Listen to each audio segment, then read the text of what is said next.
Chapter 1. The Invisible Handicap. The air above the Municipal Oaks golf course shimmered with the heat of late August, thick and viscous as molasses. Artie adjusted the brim of his generic white visor, the fabric already damp with stress sweat, and stared at the pristine emerald of the first tee box. This wasn't just a local amateur tournament, this was a desperate financial operation disguised as a pleasant weekend hobby. Artie needed to win the B-Flight prize, exactly $5,000, to cover the next crucial round of chemotherapy for his younger sister Clara. The money, essential for her survival, was his only focus, and it demanded an act of professional self-sabotage so meticulous it felt like a betrayal of his very identity. Artie wasn't an 18 handicapper. 5 years ago, before the crushing weight of Clara's diagnosis forced him off the circuit and into a series of dead-end jobs, he had been a scratch golfer, flirting with the qualifiers for the regional tour. He knew golf like a master violinist knows his Stradivarius. The subtle torque of the swing, the precise contact point, the silent poetry of a ball launched 300 yards down the center line.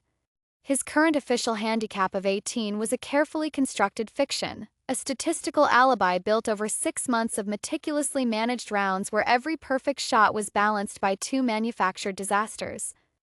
He had mastered the art of the perfectly bad shot, the intentional slight leanback that produced a high, weak slice, the purposeful hesitation at the top of the backswing that guaranteed a pull hook into the trees, or his signature move, the 4-foot putt deliberately grazed wide by a 1/4 inch.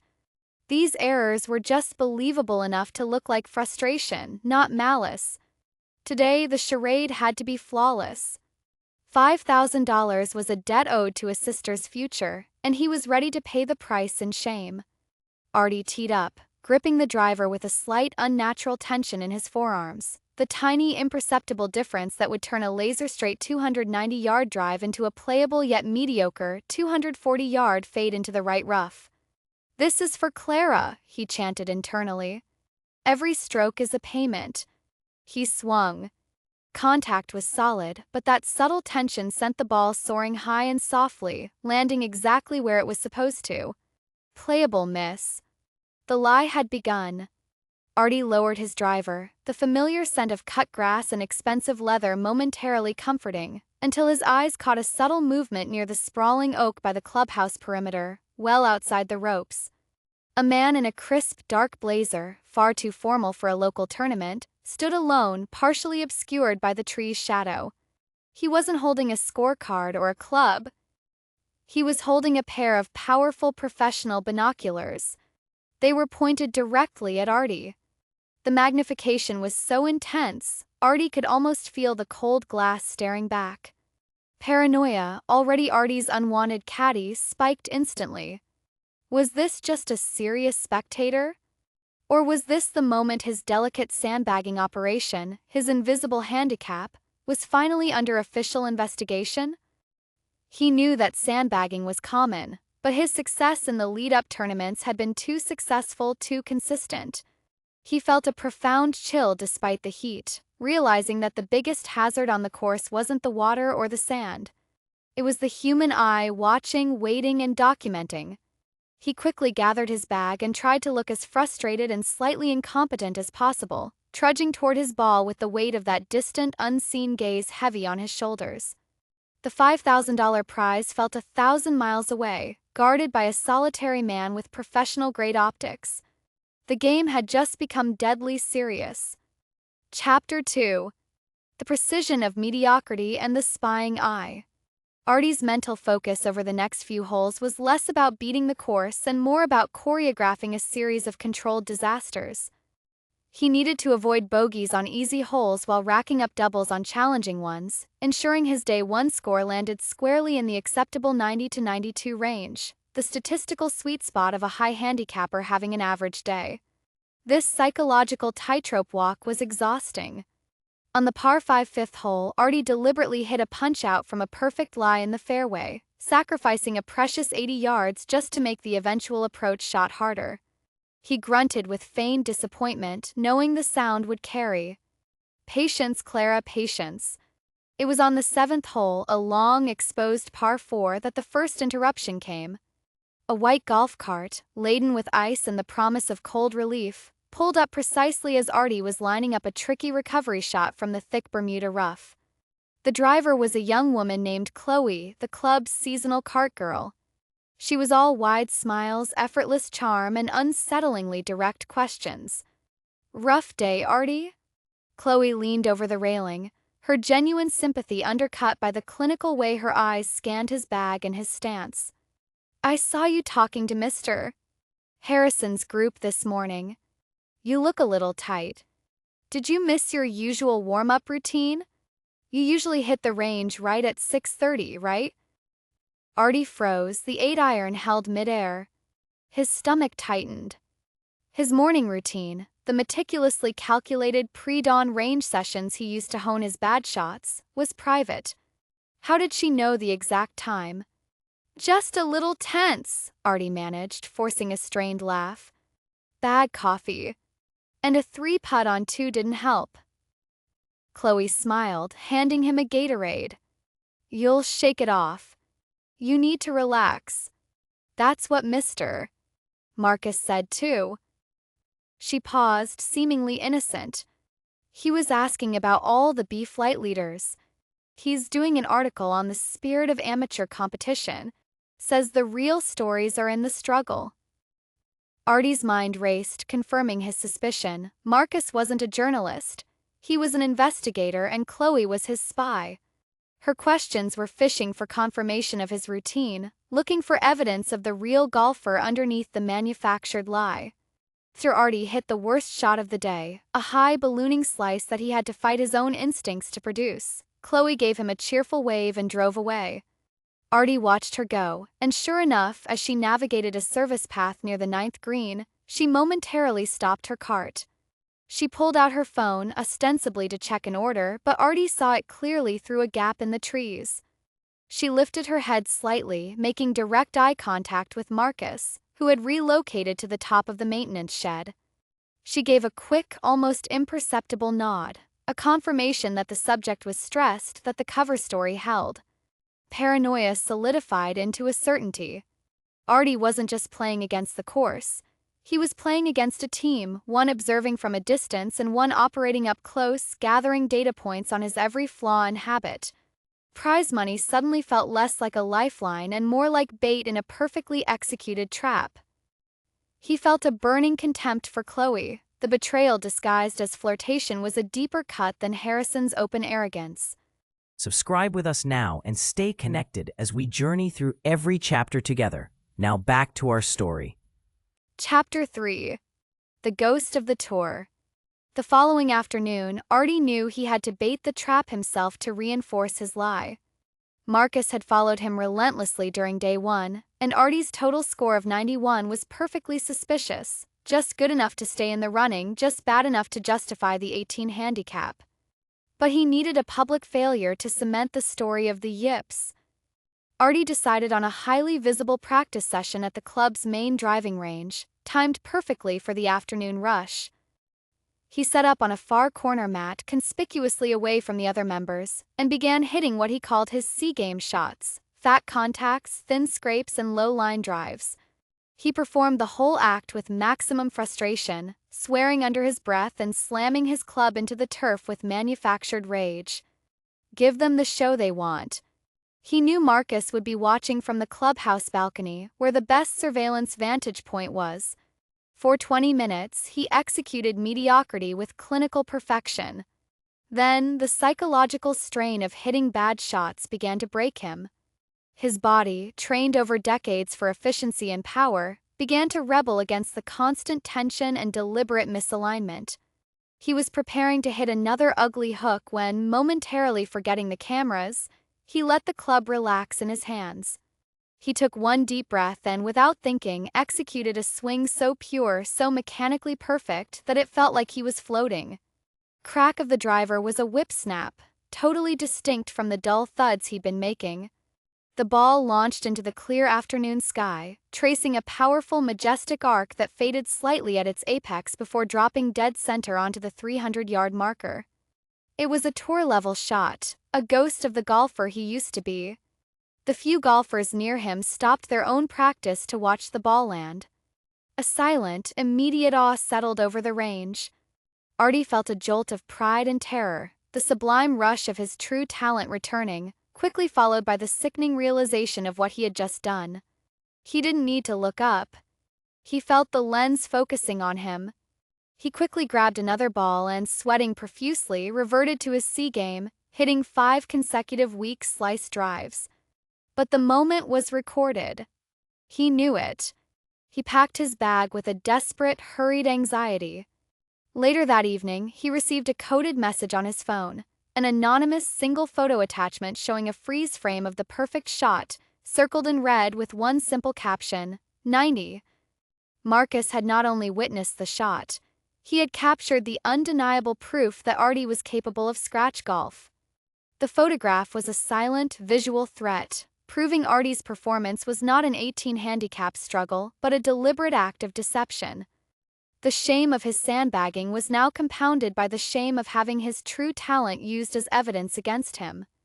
The $5,000 was starting to feel less like a prize and more like a ransom. Artie spent the rest of the night practicing an elaborate new story, a sudden random surge of adrenaline that temporarily cleared his crippling yips. It was a feeble defense, but it was all he had against the lens of the professional investigator. Chapter 4. The Alligator and the Catastrophic Shank. Day 2 of the tournament dawned with a humid blanket of anticipation.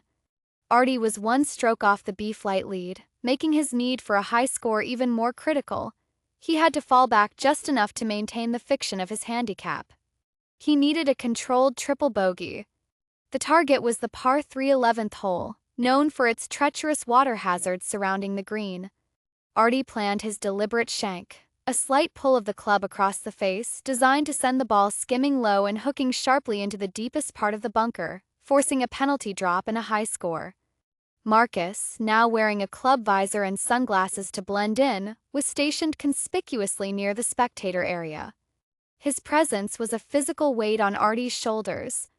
Artie stepped up to the tee box, his heart hammering not from pressure but from the immense mental focus required to execute a professional-level bad shot. He adjusted his stance, the microscopic tilt of the hips that would ruin the swing plane, and pulled back. Just as he started his downswing, a low, guttural noise echoed from the reeds surrounding the water hazard. It was a sound Artie had heard before but never so close. A grunt. A small, juvenile alligator, disturbed by the early morning heat or the sound of the golf cart, was lumbering out of the murky water near the bunker. It wasn't large enough to be dangerous, but its presence was startling and chaotic. Artie's calculated, deliberate shank was compromised by the sudden surge of primal distraction. The result was not the controlled disaster he planned, but a true, terrifying, catastrophic shank.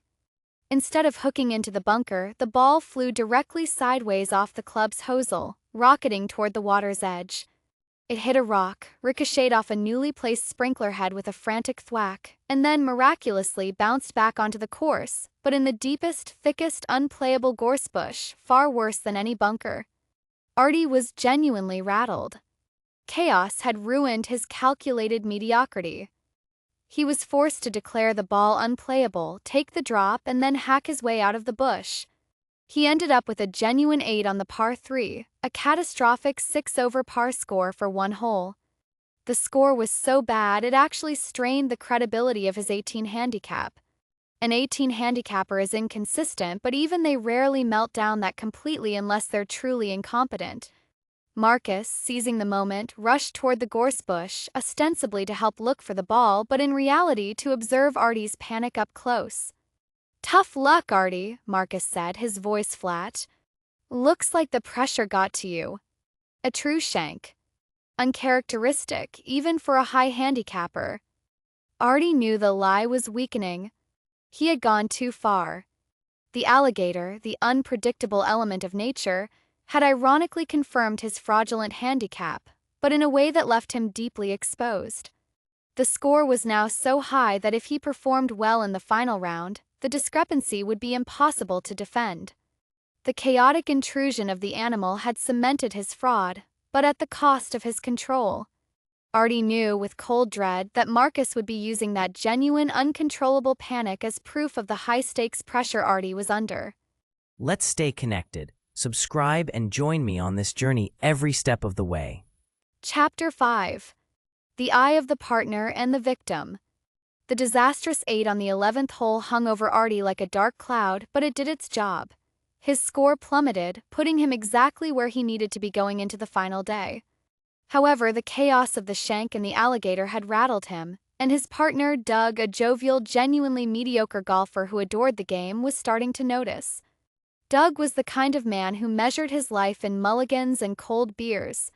He wasn't malicious, but he was observant. On the 14th hole, after Artie managed to recover from a difficult lie in the deep rough with a spectacular, flowing iron shot that landed 3 feet from the pin, a shot number 18 handicapper should ever hit, Doug squinted. Artie then promptly missed the 3-foot birdie putt wide right, a deliberate, agonizing failure. "Artie," Doug said as they walked toward the 15th tee, his voice serious for the first time all day. "I gotta ask you, buddy. What is going on?" That iron shot was pure gold. PGA Tour quality. I've never seen you hit a ball that clean. And then you missed the absolute gimme putt by a mile. You look like 2 different people out there. Like Dr. Jekyll hits the drives and Mr. Hyde handles the putter. Artie managed a strained chuckle. "It's the yips, man. Just hits me on the short ones. Mental block. You know how it is." "I know how the yips are," Doug countered, shaking his head. "They make you tense. They don't make you hit an iron shot like a machine and then completely flub a 3-foot tap-in. You're playing scared, Artie. I'm starting to think. I don't know what I'm starting to think, but it's not good."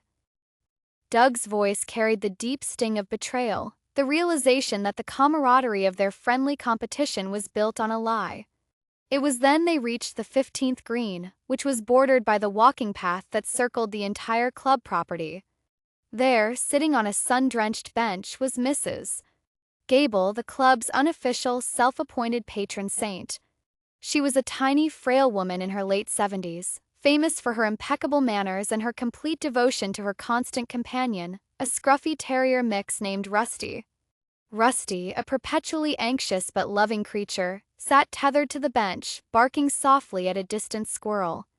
Mrs. Gable was patiently crocheting a brightly colored blanket, offering cheerful greetings to every group that passed.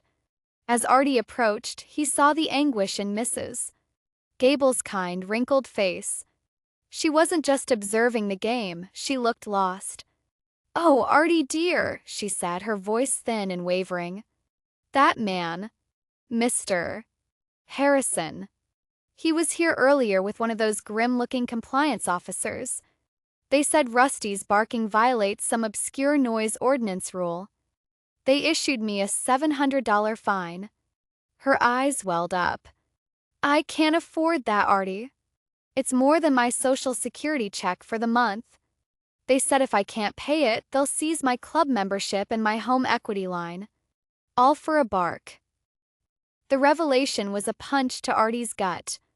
The HOA, led by Harrison, wasn't just protecting the club's aesthetic. They were using draconian fines and bureaucracy to enforce arbitrary power and target the vulnerable. Mrs. Gable and Rusty were collateral damage in a regime that valued perfection over humanity. Artie's sandbagging, the act of deception he committed for a noble cause, suddenly felt justified. The $5,000 wasn't just for Clara anymore. It was for a small act of resistance. He looked from Mrs. Gable's tear-filled eyes to Doug's disappointed gaze, and back at the distant maintenance shed where Marcus was certainly documenting the whole emotional exchange. Artie was not just a cheat. He was a desperate man fighting a corrupt system, and Mrs. Gable and Rusty were the perfect, innocent victims that crystallized his resolve. The fight was no longer personal, it was righteous. Chapter 6. The Integrity Committee Summons.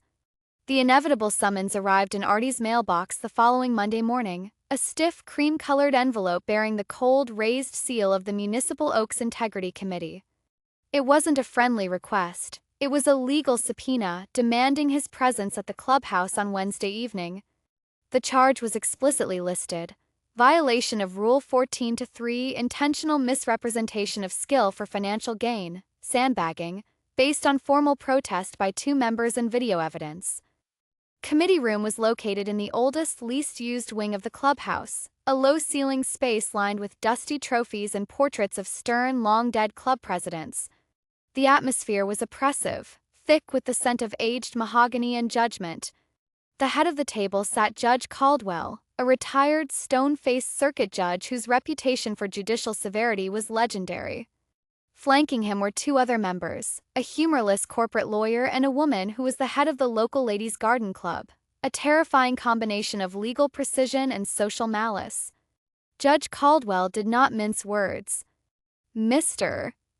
Thorne," he began, his voice a dry rasp, "we take this matter of integrity with the utmost seriousness. Sandbagging is not merely cheating, it is a moral theft that strikes at the very foundation of amateur sport. We have been presented with highly compelling evidence, including documentation of your scores over the last 6 months, eyewitness accounts of suspicious putting, and video evidence submitted by Mr. Marcus Hayes, a private investigator." The lawyer then presented the case with the clinical detachment of an executioner. He highlighted Artie's statistical anomalies, his low-scoring drives followed by a remarkably high percentage of 3 putts. He referenced the perfect shot footage from the practice range, Chapter 3, pausing the video dramatically to emphasize the smooth, professional technique that belied an 18 handicap. The most damaging testimony came from an anonymous printout, likely compiled by Chloe, detailing Artie's suspiciously perfect morning routine and his consistent refusal to enter any tournaments outside the B-flight range, suggesting a deliberate optimization of his lie. Furthermore, Mr. Thorne, Judge Caldwell interjected, leaning forward to pierce Artie with a cold gaze, "Mr. Hayes's affidavit indicates you have a significant financial incentive to win this B-flight prize, a claim you deny on your application. We view this as a compounding factor.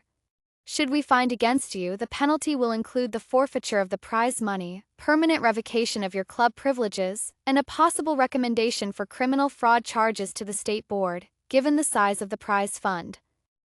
Artie felt the walls closing in. The institutional power amassed against him was overwhelming, focused entirely on maintaining the club's illusion of integrity, regardless of the humanity of the situation. He realized this wasn't about golf, it was about the club maintaining its control. He looked at the grim faces, remembering Mrs. Gable's tears and the foreclosure threat. He had to perform not for a golf shot but for his sister and for the silent victims of the HOA's tyranny. The Integrity Committee was the final gate before he could claim the money needed for Clara. He straightened his tie and prepared for the fight, knowing that his defense had to be a masterpiece of fabricated emotional collapse. Chapter 7: The Interrogation and the Yips. The committee granted Artie a chance to defend himself, an opportunity Judge Caldwell described as a privilege, not a right. Artie knew his only chance was to turn the technical evidence of sandbagging into a narrative of genuine, crippling psychological affliction. He had to make them believe in the yips, not just as a physical tremor but as a devastating mental disease.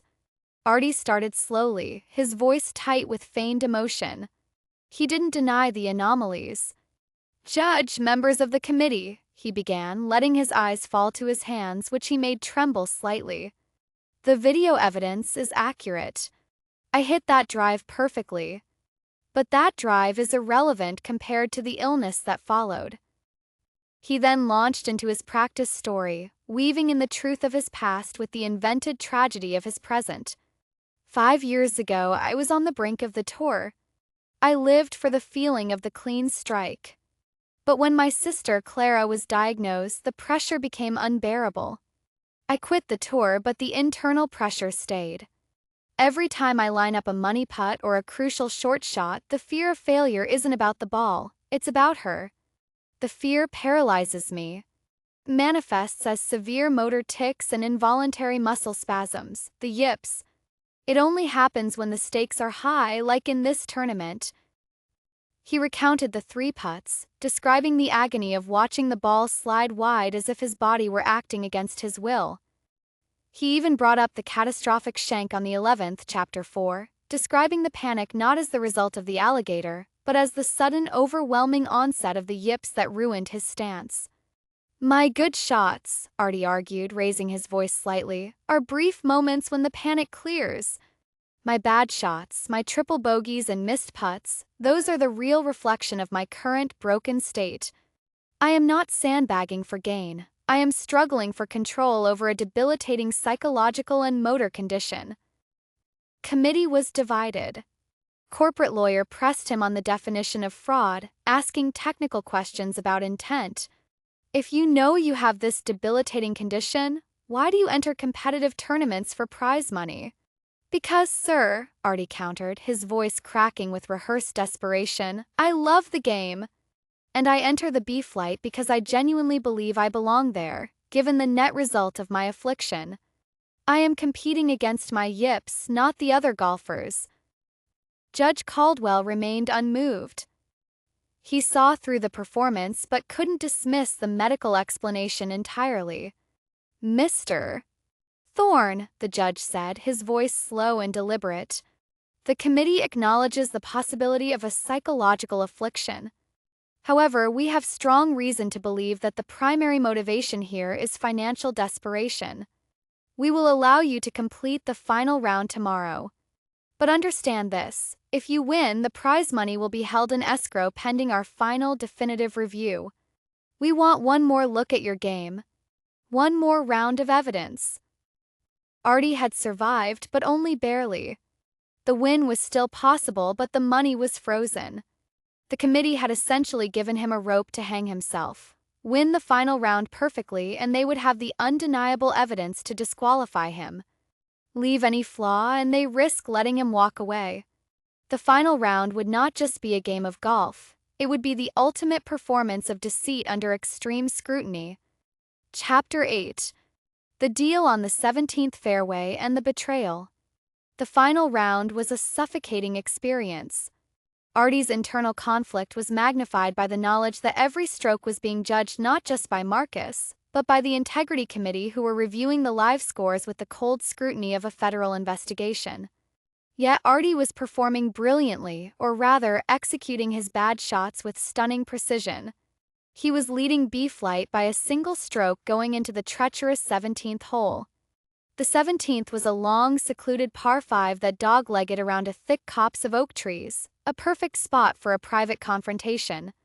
As Artie's group walked onto the fairway, Marcus emerged from the trees, no longer pretending to be a journalist but an openly aggressive adversary.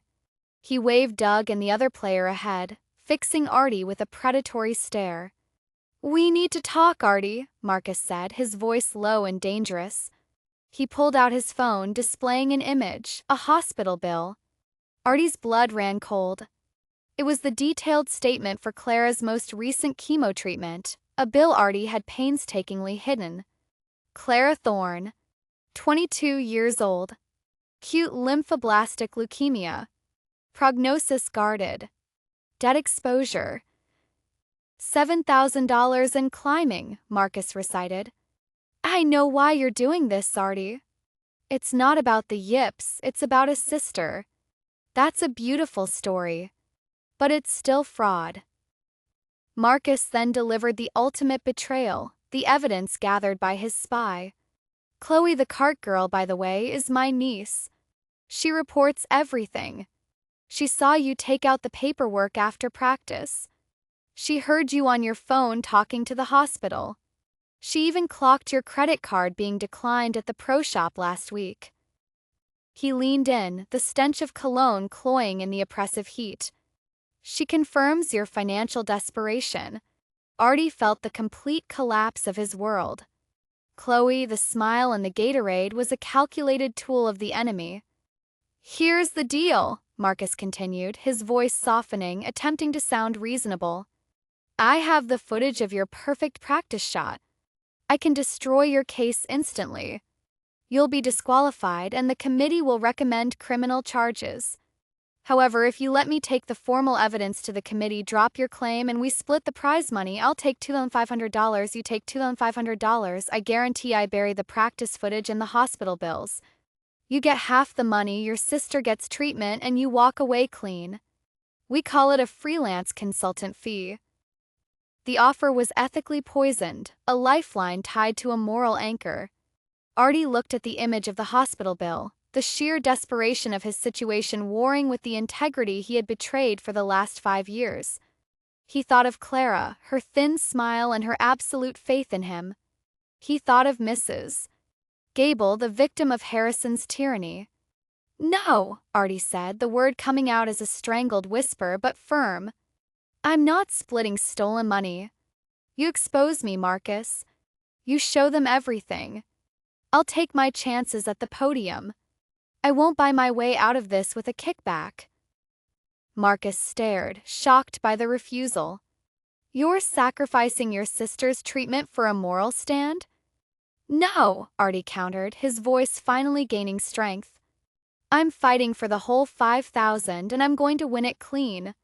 And when I do, I'm going to tell the truth. Do your worst." Artie walked away, leaving Marcus standing alone on the fairway, the sound of his perfectly good iron striking the ball cleanly for his approach shot echoing the finality of his decision. The only way out was to win and then confess. Subscribe with us now and stay connected as we journey through every chapter together. Now back to our story. Chapter 9.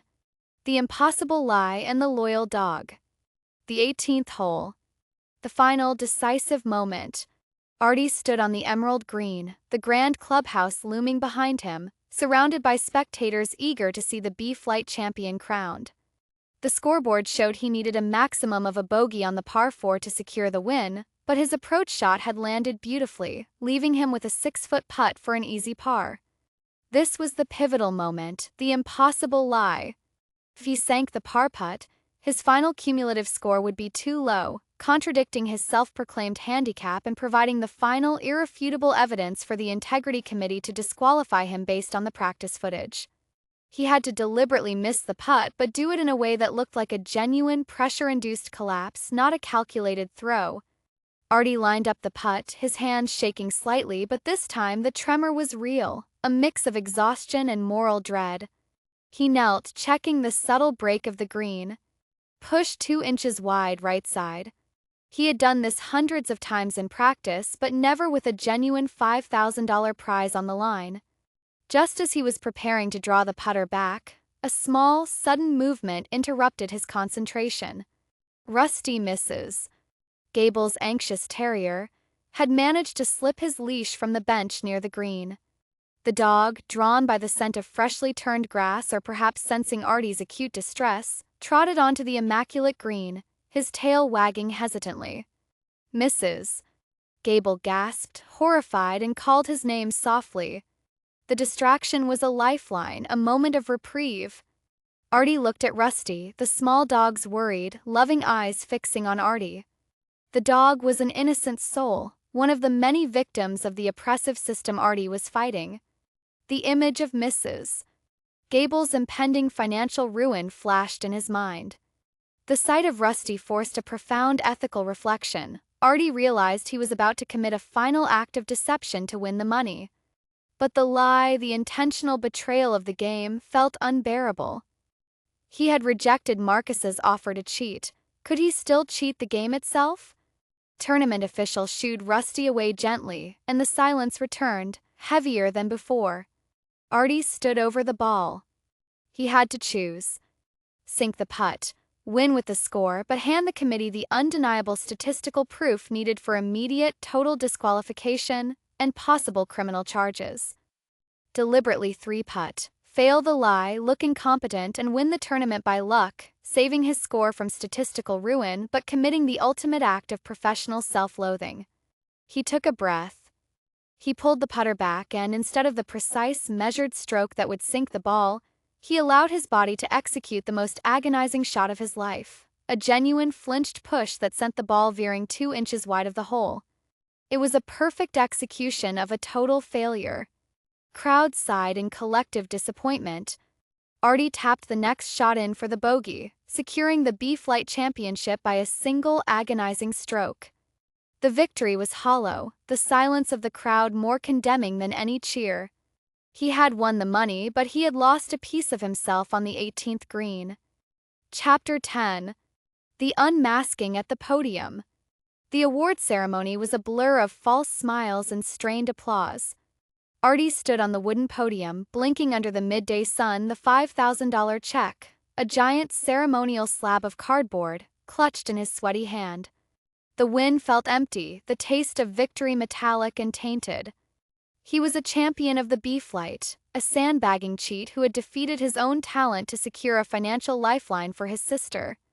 As the club president was giving a rambling speech about perseverance and the spirit of amateur competition, Artie saw Marcus approach the podium, flanked by Judge Caldwell and the Integrity Committee lawyer. Marcus wasn't smiling. He was carrying a small, powerful, portable projector. Artie knew the game was over. He had won the money, but he was about to pay the ultimate price. Marcus didn't wait for permission. He stepped directly onto the podium, interrupting the president mid-sentence. "I regret this necessary breach of decorum," Marcus announced, his voice carrying surprising authority. "But the Integrity Committee must address an egregious and unrepentant case of fraud that undermines the very spirit you speak of."